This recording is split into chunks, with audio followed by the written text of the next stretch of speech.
Hello mga kating, at ngayong araw nga ay 70 years old birthday ni Daddy Moshi. Kinuha ko ng day off ngayong araw at kahapon ng birthday ni Daddy para makapag-prepare ako sa kanyang kaarawan. At dahil nga 70 years old na si Daddy, kailangan medyo bongacious, ganon. Akala mo naman talaga bongga mang kating, hindi naman. Piling bongga lang yan mga kating. At hindi naman kasi lahat pinagpapala na magkaroon ng kaarawan ng 70 years old mga kating. At sana nga mga kating, umabot pa si Daddy ng maraming birthday ng mga taon mga kating. Bigyan sana si Daddy ng mahabang buhay at ng healthy pangangatawan para sa amin. Yun lang naman talaga ang tanging hinihiling ko mga kating, ang makasama pa si Daddy ng mahabang panahon.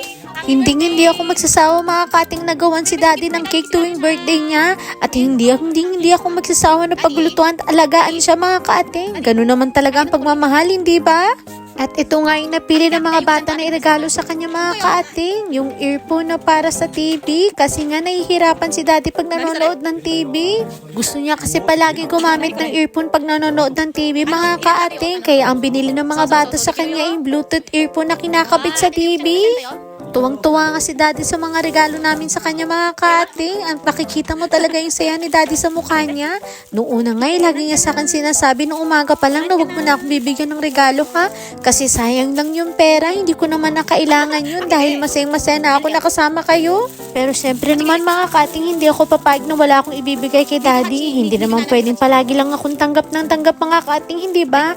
Kailangan din natin magbalik sa kanila mga kating. Binilahan ko nga pala si Daddy ng glove para sa kanyang golf kasi nakita kong sira na yung glove niya para sa golf niya. At tamang-tama nga mga kaating dahil sa linggo ay may golf siya. Magagamit niya kaagad yung binili ko sa kanyang gloves. Buti na lang talaga mga kaating at sumakto yung binili kong size sa kanya mga kaating kasi hindi ko talaga alam yung size ng kamay ni Daddy. Alam niyo ba mga kaating, si Daddy ay hindi na bumibili para sa sarili niya.